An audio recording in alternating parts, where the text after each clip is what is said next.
আপনি যদি চান আপনার ভিডিওতে ওমর ভাইয়ের মতো মিলিয়ন মিলিয়ন ভিউ আসুক, তাহলে এই ভিডিওটা আপনার জন্য। টিকটকে আপনার ভিডিওতে যদি ১০০-র বেশি ভিউজ না আসে, তাহলে এই ভিডিওটা দেখার পর আমরা আশা করব আপনার ভিডিওতে মিনিমাম ১ থেকে ১,৫০০ ভিউ রেগুলার আসবে। তো তার জন্য আপনাকে যা করতে হবে, টিকটকের অ্যালগরিদমটাকে বুঝতে হবে। টিকটকের অ্যালগরিদমটা মূলত কি? এই টিকটকের অ্যালগরিদমে কাদের ভিডিওগুলো বেশি ফর ইউতে পাঠায়, সেটা জানার জন্য আপনাকে কিছু প্রসেস জানতে হবে। সেটা হচ্ছে কি? আপনি কি টিকটকের রেগুলার কিনা? আপনার ভিডিওগুলো কি টিকটকের ফর ইউ কাঁপানোর মতো কিনা? তো সেজন্য আপনাকে কি করতে হবে? আপনি কি পারবেন না টিকটকে কখনো ফর ইউ তে আসতে? টিকটকে সবাই ফর ইউ তে আসতে পারবে। সবাই তার ভিডিওতে মিলিয়ন মিলিয়ন ভিউ কামাতে পারবে। টিকটকের অ্যালগরিদমটাকে সুন্দরভাবে বুঝার জন্য আপনাকে প্রতিদিন আপনার যে অ্যানালাইটিক্সটা রয়েছে সেটা রিফ্রেশ করতে হবে এবং সেটা দেখতে হবে।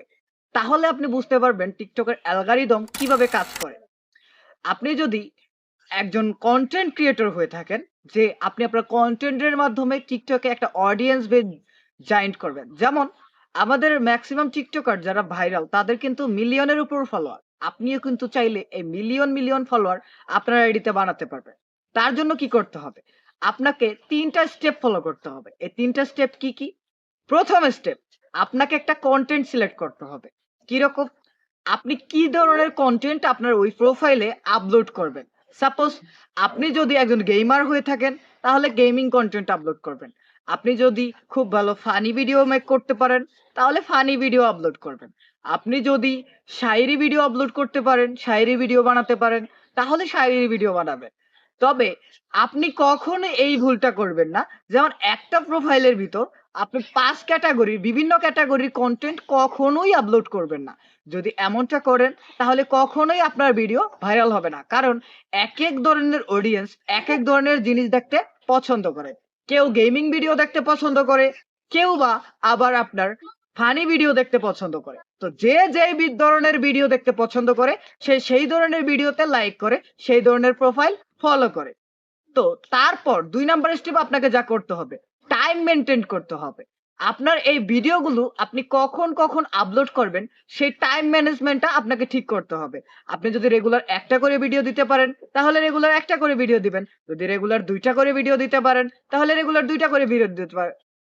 যদি রেগুলার ২ টা করে ভিডিও দিতে পারেন, তাহলে ২ টা করে ভিডিও দিবেন। যদি সপ্তাহে ১ টা করে ভিডিও দিতে পারেন, তাহলে সপ্তাহে ১ টা করে ভিডিও দিবেন। যদি ২ দিন পর, পর ১ টা করে ভিডিও দিতে পারেন, তাহলে ২ দিন পর, পর ১ টা করে ভিডিও দিবেন। কখনোই কিন্তু এই টাইমিংটা গড়বড় করবেন না। ৩ নাম্বার স্টেপ, আপনি প্রতিদিন আপনার টিকটকের ক্লিয়ার ক্যাচ একটা অপশন আছে। এই ক্লিয়ার ক্যাচটা করে রাখবেন এবং কখনোই হার মানবেন না। যদি আপনি হার মানেন, তাহলে কখনোই আপনি টিকটকের ফর ইউ কাঁপাতে পারবেন না। আপনাকে ধৈর্য রাখতে হবে এবং নিয়মিত কাজ করতে হবে।